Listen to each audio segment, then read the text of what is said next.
Hello and welcome to the Monday MOOcast. This is episode 11, and as always, I am Mike O'Mara, and here is Greg Over. And Andrea.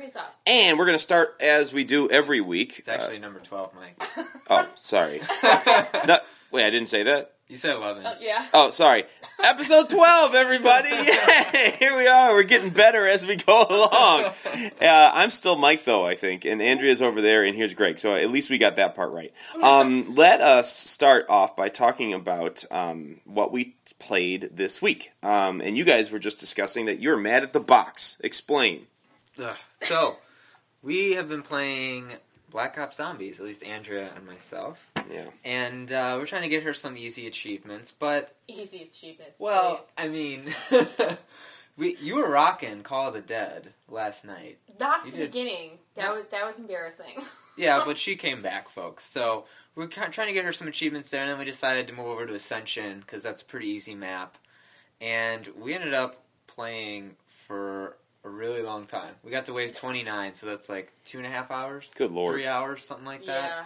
Because we were going pretty slow. But, yeah, she managed to get some easy achievements, and I managed to get 20 revives that game, because my teammates kept going down.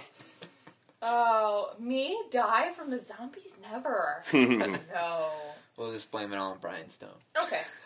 Shout out to Brian Stone. It's our weekly shout out. To be fair, though, okay, so I need to express my anger about the box. So the teddy bear box, the random weapon box. This thing was not my friend yesterday. I don't know how many points I actually put into the box. I mean, it's 950 per roll. Per roll. And I was just getting the worst guns possible, I guess. Sniper rifle. The same pistol like 300 times, maybe a shotgun here and there. Did the ray gun or the thunder gun or something good ever come up? No, it did not. That made me so mad. And then Greg over here, okay, so this was the same game. Brian was, it was me, Greg, and Brian. And Brian was having about the same luck as I was. And Greg wanted to, I'm just going to roll and see what happens. He gets the ray gun his first try, and then he had the thunder gun, like, what would you say, like round 7? Something like that. And then you pack-a-punched it, and then you're over there complaining, oh, I hate reloading the thunder gun. You can't reload the thunder gun. You have to use all the bullets before you reload. Oh, life is hard. It is hard. Maybe the game knows that Greg is basically married to it at this point because he spent so much time with it. It should. Good. Yeah, you're really good at zombies. I'm still thanks. a newbie. I haven't been playing it at all. In fact, you'll be seeing up on the screen this episode the games that I have been playing, and we'll talk about it a little bit later, but unfortunately there are 3 games that I think are going to be dead soon, so I had to get some multiplayer video while I could, and that is Hybrid, the Xbox Live Arcade game, Ghost Recon Future Soldier online, and Max Payne 3 multiplayer online. I'm still having a great time with all those games, but unfortunately I think they're going to be steamrolled here in the next couple of months with the big titles coming out. Which is really sad. It's really sad. It's depressing. Actually, no. We'll let's stick to the program, Okay, people. sorry. Okay, so Greg found an interesting article, and he's going to introduce what it said to us now. Yeah, so there's an interview done by Game Industries International, and the person they interviewed was Christoph Hartmann of 2K Games. They didn't actually say what his position was, though, so I'm not sure what he does, but he's over there somewhere. He's janitor. Yeah, he's janitor. But they were asking him a whole bunch of questions, and this may be a week or 2 old, but bear with us here. I just discovered this, and they asked him what his reaction was to Warren Spector talking about games and how they're just overly saturated with violence today. And for those of you that don't know, Warren Spector is the creator of Deus Ex, which is also saturated with violence. It is saturated with violence. But he is also currently working on Epic Mickey 2. He made the first one also. Like Mickey Mouse? Yeah. Like Mickey Mouse. It's a good game, too. And so Christoph, Mr. Hartman, I should say, goes on, and he starts talking about how, video games are really different from other forms of entertainment, but they have their limitations. So he says, like, recreating a Mission Impossible experience in gaming is easy. Recreating emotions in Brokeback Mountain is going to be tough, or at least very sensitive in this country. It's limiting. And so what he was trying to get at is that games cannot give an emotional experience like Brokeback Mountain, I guess, until graphics are better. So he goes on, he says, until games are photorealistic, it'll be very hard to open up to new genres. We can really only focus on action and shooter titles. Those are suitable for consoles now. If someone comes up with a video game where it's all about you falling in love, where you have the emotions and you don't need a lot of interaction from your device, that's great, but what happened to those interactive movies from the 90s? They were boring. It was like a movie that gave you 3 endings. So I'm not sure what game he's referencing there, but... Well, first of all, this sounds like a guy who is mad that his pitch for Brokeback Mountain, the video game, was turned down by 2K. Secondly, I don't know what anyone from 2K is doing talking about we can't have emotion in video games. 2K was the publisher of the BioShock series, which, in my opinion, has some of the strongest emotional reactions from players of the last 5 years. And thirdly, if he's talking about making interactive movies, then I don't think we're really talking about the same genre anymore. I don't think that's a game. If there's no interaction, and it's just like a love story that's done in computer graphics, then that's what it is. It's like a CGI movie. It's not a game, in my opinion, anymore. So I don't really know where this guy is coming from. Well, what he's trying to say is, and here's kind of the big quote that's pulled out, to dramatically change the industry to where we can insert a whole range of emotions, I feel it will only happen when we reach the point that games are photorealistic. So, I mean, you think about some of the older games especially, and, facial animations and things like that. He's trying to say that, it's maybe hard to connect to those people because they just didn't feel human. Whereas you can look at something like L.A. Noire and see how amazing that motion capture technology is. Right. And you might feel more sense of a connection to those people.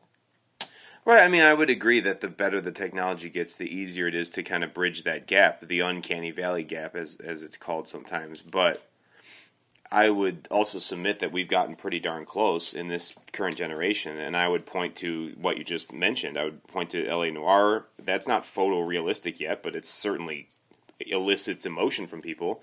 I would point to Rain on PlayStation. I would point to Amnesia: Dark Descent on PC. So that's just a couple of different emotions. So, like, I know just because I've played all those games, I would say Rain certainly made me feel sorrow and rage at different points. Like, BioShock and Amnesia made me feel fear, like primal fear at different points. L.A. Noire made me feel like real disgust at some of the crime scenes, and those were real emotions. So are they photorealistic? No, but have they achieved things emotionally? I would say yes. So I think we're on the path to getting there. I don't think it needs to be photorealistic to feel it. Yeah, and I mean, I agree. I personally don't agree with Mr. Hartman. I mean, I think that you can look at any games of this generation or previous generations, and, you can't tell me that for many gamers, Final Fantasy VII or Final Fantasy did not elicit an emotional response. Absolutely. Any sort of Super Nintendo games, Zelda games. Right. There are so many out there. Ico, Shadow of the Colossus. Or Journey on PSN, yeah. I mean, there's so much emotion in games, and I'm not quite sure I agree with his point. I see where he's coming from, but I don't know. I have to disagree. What do you think, Andrea? Yeah, I disagree with him. I feel like, I don't mean to sound like a broken record, but for me, when I play video games, I like the story, and I feel like if the story is well written and I can connect with the story in some way, then I don't need the super pretty graphics. Right. Like, for example, I loved the Siphon Filter series, and that was on PlayStation. And, everyone had their square heads and whatnot. But I played, especially Siphon Filter 2, I played that game to death because I loved the story. Right. So I didn't need the pretty graphics to connect with the characters. Right, and I think it does a disservice to the genre. To the whole medium to say that it should strive to be like what we already have in TV and movies. Like if you're looking for photorealistic, emotional expression, and that's what all you're looking for, then go watch a movie. Like right. Video games have the ability to also take us to fantastical things that you could not do with real actors. So I think that it's a little bit short-sighted to say that the only way that we're going to elicit emotion in our audiences is to make something try to look exactly like what we already have in a different medium. Mm-hmm. That's what actors are for. They're going to be out of a job if we take their job away. Good point, yeah. So... But yeah, there's one other point that he brought up which I wanted to jump into real quick. He says that we're still a tech industry and driven by programmers. And that brings me to a point that I heard Warren Spector make. He actually was on the latest episode of Replay on GameInformer.com, and they did a replay of Deus Ex.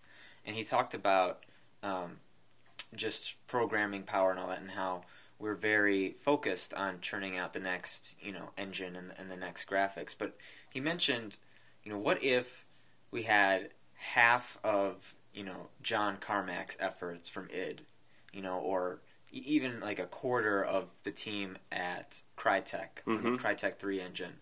What if we had them working on something else, like just what we're doing right now, simulating a conversation? Right. Like how much better do you think we could have, like how much better would AI be?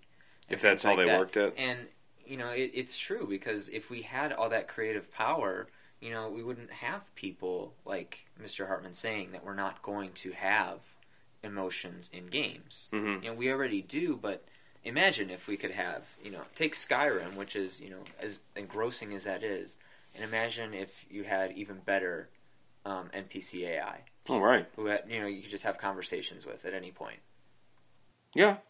No, I mean it's true, and it's something that they should be working on, in my opinion. I mean, I definitely agree that I think that graphics shouldn't be all they put their efforts towards. I really don't. I think if games looked like they looked right now for the next 10 years, but over those next 10 years we got to the point where, say, if you were playing with bots in a multiplayer game, but there happened to be no one online, or no community left, but you really liked the game, if they had a bot engine, AI so good that you couldn't tell the difference, that to me would mean the world to me.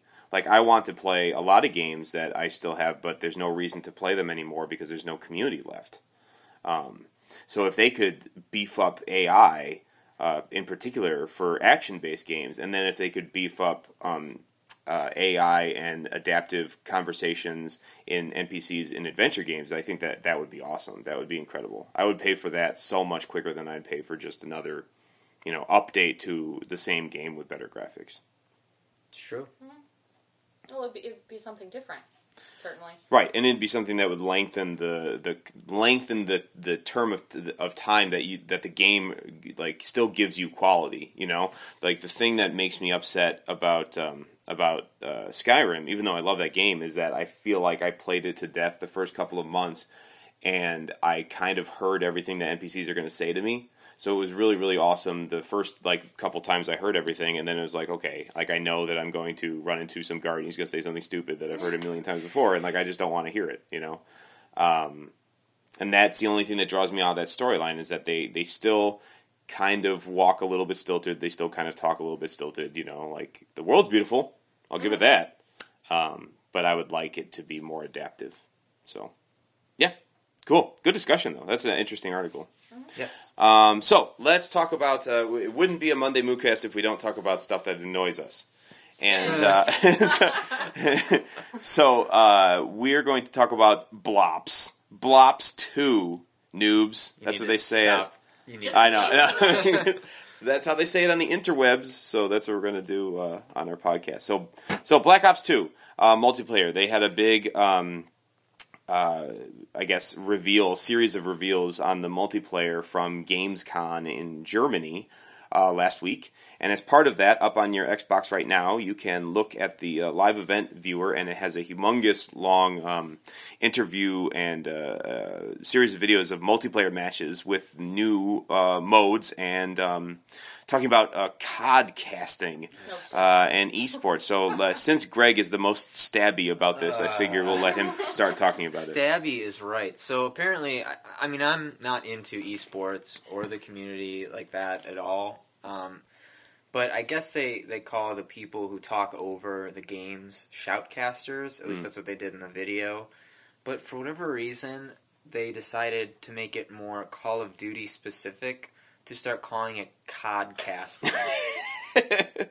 And I wanted to punch these guys in the face. Like, it's not going away, Greg. Over and over again, just CODcasting. Yeah, look at all this cool CODcasting that we can do, and CODcasting's the best, isn't it?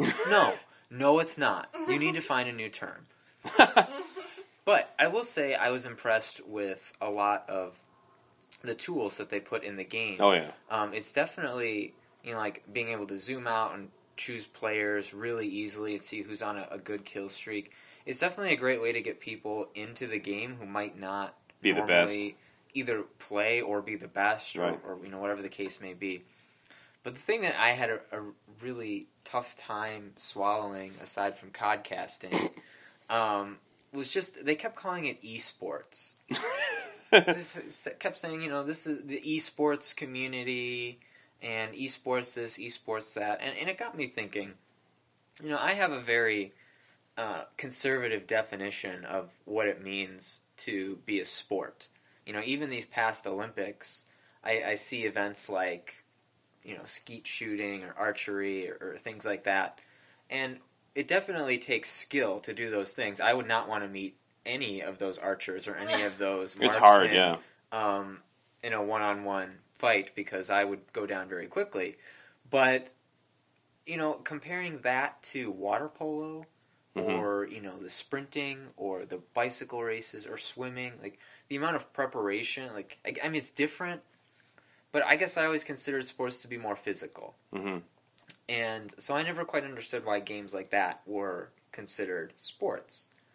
And so we come over to, the major league gaming scene, or esports, and they talk about how they want to be, their sports, because that's, all these people who play really, really give time and energy into their regimens and developing, their training, skills. Yeah.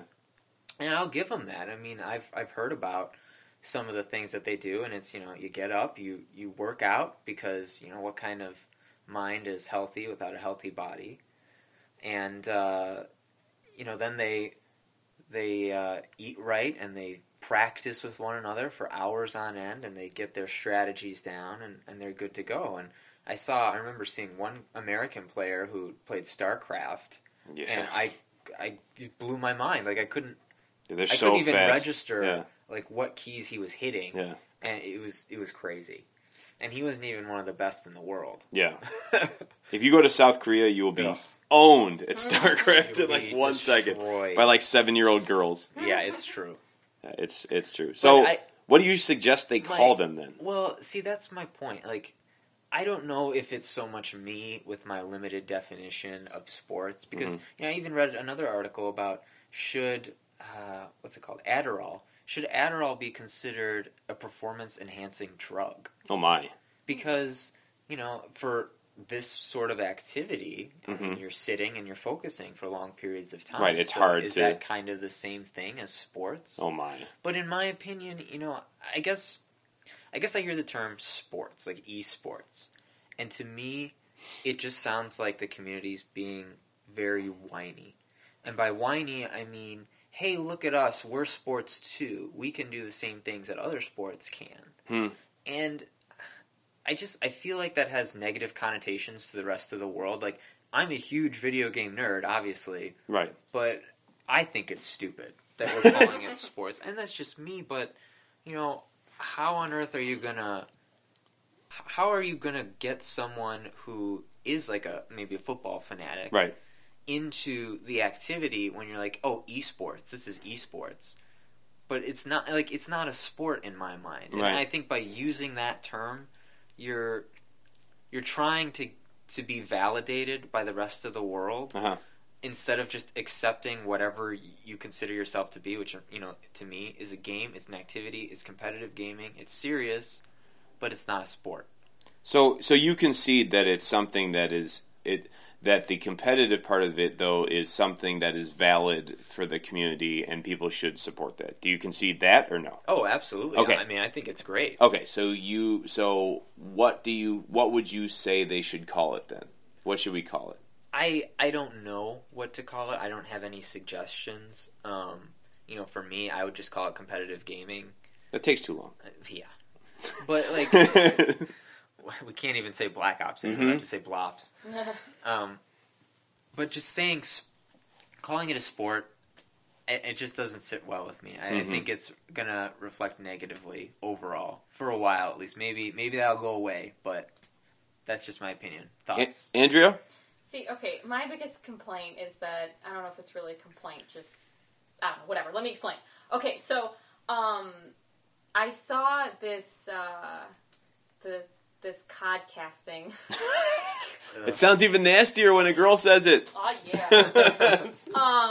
So I just saw just briefly, a couple minute clip just before this podcast, and I haven't heard of this before. I thought it was really strange. That was me. Sorry. For me, it's so hard to get my mind around this new thing. It's I'm watching these people play Call of Duty, and it's like I'm watching a football game. Yeah. These with the commentators and here's the map with here's where everyone is. It's just right. I don't know. It's so strange to me. At least, I mean, I know people are really into competitive gaming. I'm not. Maybe that's why it's. You would say you're not. Yeah. Well, no, not competitive. I just play to play. That's interesting to me because I feel like whenever I am playing a game with you, I feel like you're pretty competitive. I think you get into it. Yeah, I think you get into it as much as anyone would get into it. I mean, I like to do it. I think for me, it's if we lose a game, sure, it's disappointing, but it's not like, oh my god, we lost, my life is over. Oh, okay, I see what you're saying. Like you don't put so much emotional investment in the wins and losses. No, I play to play. I mean, sure, right. I'm gonna get upset if I'm not doing well. I mean, right. I like to do well. It's more fun if I do well. Right. But it doesn't always go the way I hope, and right. Sometimes I do. I rage quit even Call of Duty, one of my favorite Perish games. the thought. I know. So, so all in all, this whole, eSports thing and the podcasting, God, such a stupid name. It is it's a stupid name. It's like watching a real sport. It's just so bizarre. And so you don't. So you're saying that you don't know whether it's good or bad yet. You're just saying that at this point it's kind of bizarro land to you, and you don't know how you're going to feel. Yeah, I feel like I can't say like no, I absolutely hate it, or yes, I love it, because again, I just saw it just a few minutes ago, right? So it's still really new. I'm still trying to process it. Processing. Ask me again in a couple of weeks. Right. Well, I will say for my part, it is a very interesting prospect. I will say I've never really sat down and watched a whole shoutcast or watched a whole match. But I must concede that like it is a brave new world. Like this is the new hotness, I mean, I watch football myself during the football season. I watch basketball a lot of times during the basketball season. And to me, it only makes sense that this is kind of a progression of viewership, because if you look at what's going on, at least from where I'm sitting, from America in today's day and age, like if you go any given night, especially on weekends, but basically any given night, if you go on the popular games, if you look at Battlefield 3 server numbers or Call of Duty server numbers, especially, there's millions and millions of people, like every night, every time of day, like every day of the week. So it just seems natural that that's what's going to happen. Like that this is going to become something that everyone can relate to. Everyone knows the rules. Just like in America, most people know the rules of football and can watch a football game together. It seems like this is going to be a thing. As far as the wider gamer community, I think it's a good thing because it again puts our hobby like out there into mainstream society more and more and more. It becomes more acceptable and accepted as if it were doing something dirty, but like that's just the way it's viewed sometimes.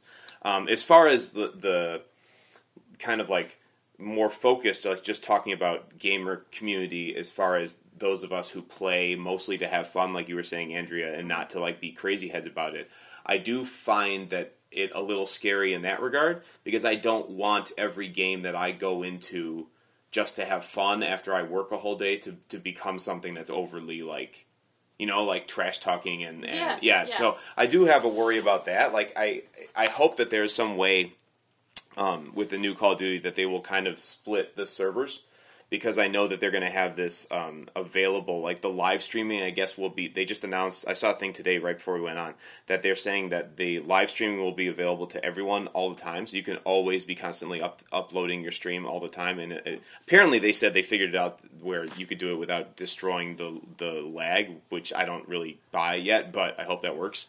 I do hope they split up the servers, though, for the people that are doing that and people that aren't, because I know for me, I don't have enough time to get that good at Call of Duty. I just don't. I work every day. I work, so for me, I just want to be able to have fun. But I think the option for the wider community to be able to view a live stream at any time is going to do only good things for the wider community. So it's kind of an iffy thing. And then something else I just thought of, watching Call of Duty games, I don't want to watch, I want to play. Right, and then it makes you want to play so much, yeah. Yeah, and, I can't say the same for, football or basketball. I have no desire to do that.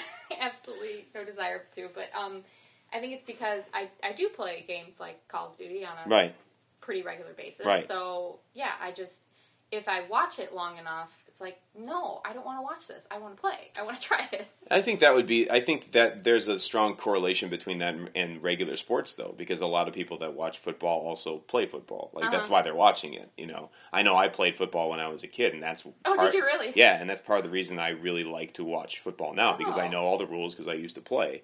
And same with basketball, so... You did basketball, too? Yeah, I mean, not seriously, but, like, in park districts and stuff like that. So, I mean, I don't know. I think there's a correlation there. As far as whether to call it sports, I do agree with Greg that it kind of makes us look even nerdier than we are, so maybe they should stick to Major League Gaming or competitive gaming or whatever is fine with me. I don't know. It's iffy, but don't call it codcasting. Please never use that term again. The whole history of the world, never use that term again. So let's talk a little bit on the same page. Multiplayer communities, and we're talking about the wider gaming community. And as you are viewing me own some noobs in a couple of games that I said before are probably going to be dead in the next couple of weeks, I wanted to just bring up the discussion of multiplayer communities. Online gaming is not going away. That is obvious. Like, it's a big draw for many people, and I have to say it's what got me really into modern gaming. I took a break from gaming when I was younger, and I really only got back in when Xbox Live was announced for the first Xbox. And ever since then, I've been hooked. Ever since I could play online console with other people, that's been my thing. So I usually shop for games based on what I think the multiplayer is going to be like, unless it's something like Skyrim. So it really, really breaks my little gamer heart when I see really good multiplayer games only last a couple of weeks. Not only does it make me mad that I spent all the money for that, but I feel like it really stifles innovation. And I've been talking the last couple of weeks about Hybrid, this game with a really unique movement and cover system. And thankfully, the game is still alive as of yesterday night, but it's not going to be alive for much longer. And neither is Ghost Recon, which is sad because that used to be a huge franchise. And Max Payne 3, it took me like 15 minutes to find a worthwhile match the other night, and Rockstar was running double XP at the time, so that's a pretty good indication to me that multiplayer is going to be gone in a while too. And I wonder what you guys thought about the expectations of gamers and multiplayer community length. Like when you are making a purchase, do you take that into consideration that this game, because it isn't the biggest hotness in the world, might not last that long? And how long do you think a multiplayer game should reasonably expect a community? And what can companies do to kind of lure communities back or keep the communities there that they are not doing, particularly with regard to how they do it on PC versus how they're doing it on console? And I know, Greg, you play both PC and console. PC very rarely. Right. Sometimes. Right. But you have a history with it like me, so I think that you can kind of speak to this too. So what are your thoughts on this? I think it's just in how the games are marketed, to be honest. I have yet to play Max Payne 3. So good, do it now. I know. But it's a single-player game in my mind, and it has a full multiplayer mode. I get that, and that's not to, knock the people who created that mode, because, Mike, I know you're obsessed with it. It's so good. I know you love it, and I'm sure it's great. It's so good. But in my mind, like, Max Payne 3 is just single-player. Like, I play for the story, I play for the experience, but then I move on. Okay. And it's kind of the same, in my mind, at least with Ghost Recon. I mean, I don't know how the campaign is in that. I know the older ones were multiplayer focused. Mm-hmm. But I think it's kind of, if you ask me, it's more like World of Warcraft syndrome. You have a new game that comes out, it's a new MMO, and, everyone wants to check it out, but, after a few months it's dead. Why? Because everyone has WoW. And everyone's already playing WoW. Yeah. So go back to that. And it's kind of the same with Call of Duty. Everyone's already playing it. All my friends are already playing it. So why am I going to sit in a game, like you said, where you had to wait 15 minutes just to get a match? Right. When you can play something like Call of Duty and jump in seconds.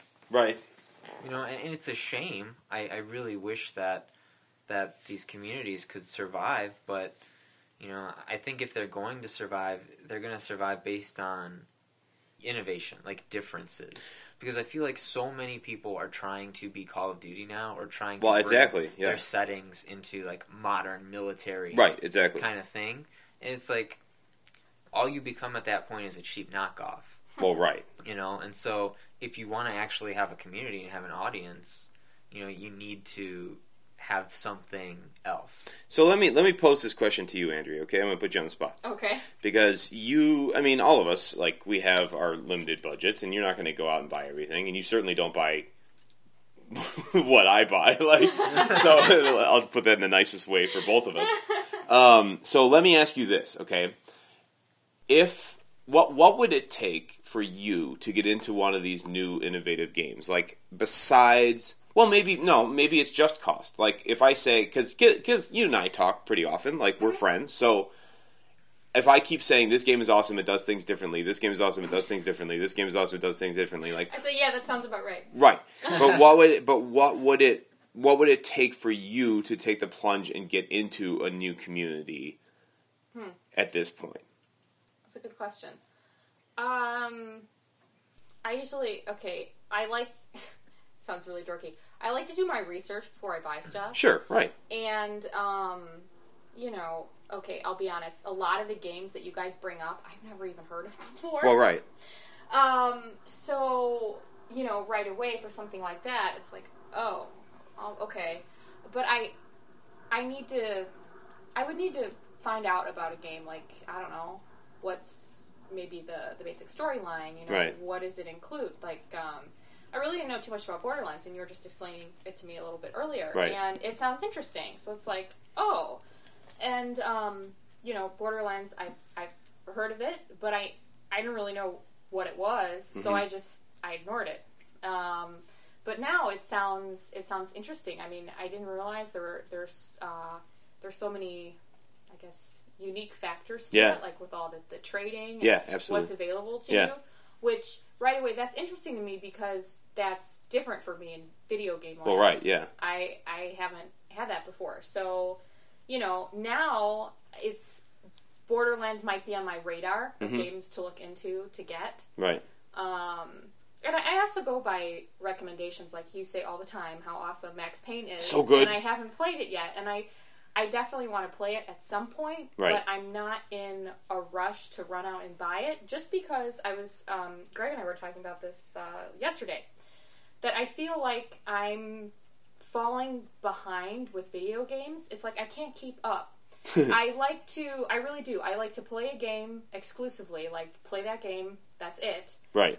And then once I feel like I've, quote unquote, mastered it, then I can go on to something new. And like right now, I'm trying to go back and forth between Black Ops, Skyrim, Saints Row, I don't know, there's probably another game in there. L.A. Noire. Oh yeah, I haven't picked that up in about a year. I'm ashamed to admit that.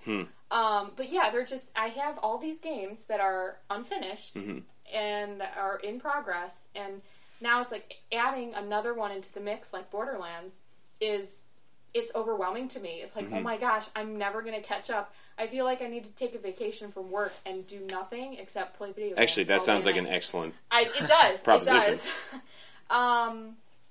So yeah, all in all, I like to do my research. I like to find out as much about the game as I can to see if it's something that I might be interested in. I usually go and YouTube it, see different clips or multiplayer, whatever. Right.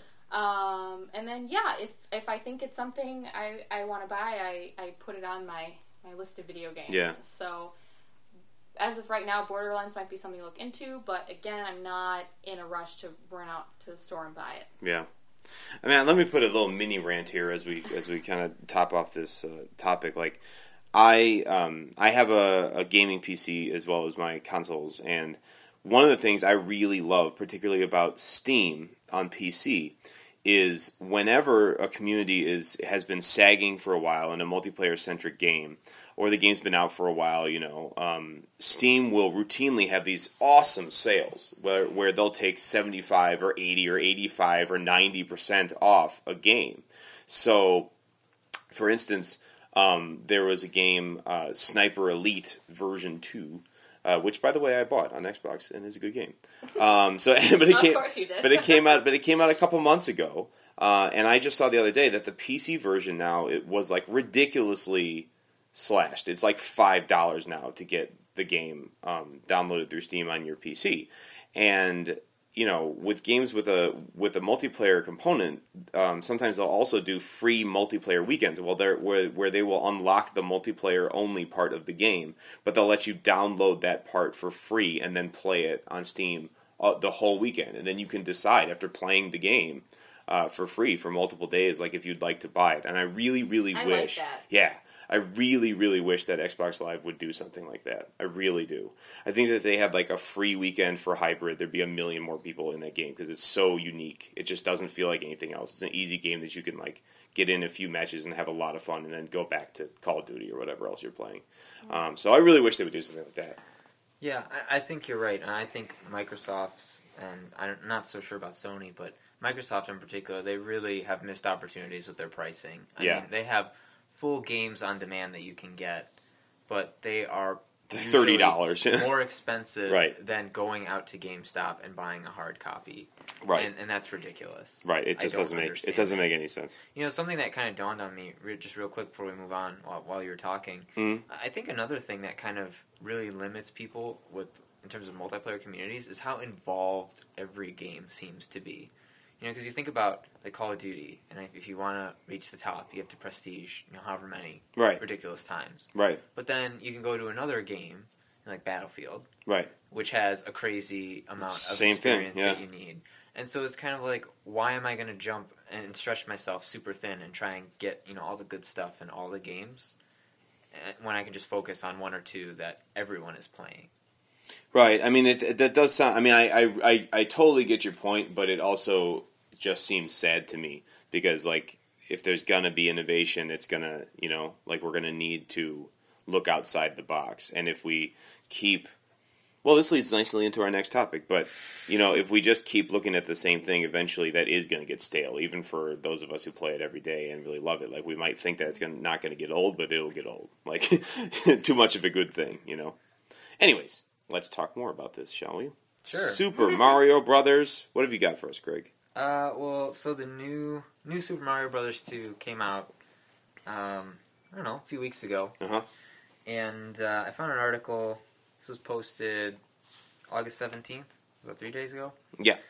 And it talked about how in Japan, I guess, New Super Mario Brothers 2 made up 5% of total sales. And so, for those of you that don't know, New Super Mario Brothers 2, I really wish there was a faster way to say that.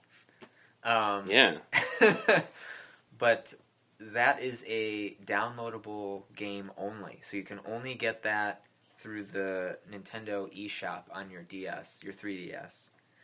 And the game sold, I mean, pretty well compared to most games. I mean, since it came out, well, these are Japan numbers only, but since it came out in Japan on July 28th, the game sold 790,000 copies. Ooh. So I mean, it's doing pretty well, but the Nintendo president, I'm probably going to butcher this name. Here it comes. Satoru Iwata, I think is how you pronounce it. He told the Wall Street Journal that I'm rich. He is rich. Like this initial offering going forward, we've gotten a good reaction going. So I mean, he's happy about it, but you know, he also brings up that Demon Training, which I guess is the sequel to Brain Age. This doesn't make any sense, but go on. I don't know, but it's seen digital sales that make up 20% of total sales. Wow. And so, at least for me, you know, I don't know how long the Brain Age sequel's been out. You know, there are obviously other factors at play here, but just on that initial number, like to see Mario lagging behind that badly, that's a red flag. Mm-hmm. I mean, it just shows that there's nothing new going on, and we talked about this in one of the previous episodes. Mm-hmm. I mean, even all the reviews, they said it was a solid game. It's fun, right? But there's nothing new that's brought to the table. And you know, I enjoyed New Super Mario Brothers, the first one. I really liked it, and even like the Wii one. Mm-hmm. They were nice, just retro Mario games. It's kind of nice to tie everything together and just, hey, here's an old school thing. Feel nostalgia, have fun, give us your money. Right. But this one, it's the same thing, and there's nothing new. And, you know, we're talking about multiplayer and innovation and all that, and it's just, it makes me wonder what's going to happen, you know, moving forward. Yeah. So, I'm not sure what you think about that. Thoughts? It's kind of the same thing with all of these sequels that are out there. You know, I'm guilty of it. Do I have a lot of Call of Duty games? Oh, yeah. Halo games? Oh, yeah. But, you know, I would like to see something different. That's why it was so refreshing for me to see a game like Red Dead Redemption. Mm-hmm. I've never played a game like that before, so it was like, ooh, this is interesting. It's new. It was something that I haven't seen done before. So it was new to me. It was interesting. You know, sure, the new Call of Duty games are also new and interesting, but it's more of the same thing with, you know, just a few little tweaks here and there. So I would like to see new games, new storylines, something completely new. Right, but it's going to have to be. That's going to have to be something that is also driven by us as gamers, because if all we do is keep answering the cattle call and paying out tons of money to the same publishers for the same thing, like every 6 months, and I'm not saying I'm not guilty of it. You said cattle call, and I thought of duty. Oh, MOOcast, yeah. No, you said cattle call, and then in my head I was like, of duty. Oh yeah, cattle call of duty. Yeah, that's true. Sorry. Continue. No, but I mean, like, if we keep doing that and nothing else, if we keep doing that exclusively, then they're going to keep shoveling at us what we keep consuming. Oh, sure. And I mean, I also think it's on the publishers, too. I think that they need to put their money where their mouth is in terms of innovation, and they need to really allow for smaller sales of new IPs to happen in the first game. Like, you have to assume that if you come up with something brand new and you put it up against Call of Duty, it's not going to look like it sold a lot, because Call of Duty is always going to sell more than anything else in the world. And I think that it's a business, but they're so consumed with money and profit margin over innovation that they're scared to do it. And unfortunately, they have a reason to be scared to do it because we're not paying for it. Like I just said, like hybrid is $15. No one's buying it because they're scared that no one's going to play it. So of course, it's a cyclical argument. No one buys it, so no one plays it, so it dies. Yeah. Well, one of the biggest problems, again, we talked about was price. I know. I don't have the articles in front of me, but I know EA's gone on record as saying this. Right. And Bethesda's gone on record as saying this. And I think David Jaffe has said this as well. Games need to be cheaper. Right. And they are all for that, as long as it's not their games. Well, yeah. It's like, at some point, I'll be honest, when I got Call of Duty 4, Modern Warfare 1, when that originally came out, that was, I think it was $35 when I picked it up. Really? Really? And maybe it was a sale going on or something, but I wouldn't have even looked at that game if that wasn't... Because, I already had Call of Duty 2. Right. And I'm like, I don't really need another one. Right. And so, just to me, it's like, I think about something like, Rayman Origins or a hybrid, and what if you sell that in a box and you release it for $30? Well, do what they do on PC, because that's how they get new smaller games. Again, I keep going back to Steam, because I think they run it awesomely, but whenever there's a game like that where they want to build things, they will release it at a cheaper price point. They'll put a couple of these smaller games together in a bundle, and bundle it for $30. And if they did that for a couple of these small games on Xbox Live, I think people would line up. I really do. And you're right, but I think the bundle of Angry Birds games with Activision really shows the greed, So it's Angry Birds 1, Rio, and Seasonal. Seasons, yeah. These are mobile games that you can get for $1 a piece. Right. And they're boxing them, into one disc, retail release for, what is it, $30? $30, yeah. What? It's such a rip-off. It's ridiculous. Like, if you release that, maybe $10. Right. It's like they said they have the HD graphics and they have new bonus features. It's tiny right, birds flying across a screen. It's not Battlefield. But yeah, $30 for that? I don't think so. It's ridiculous.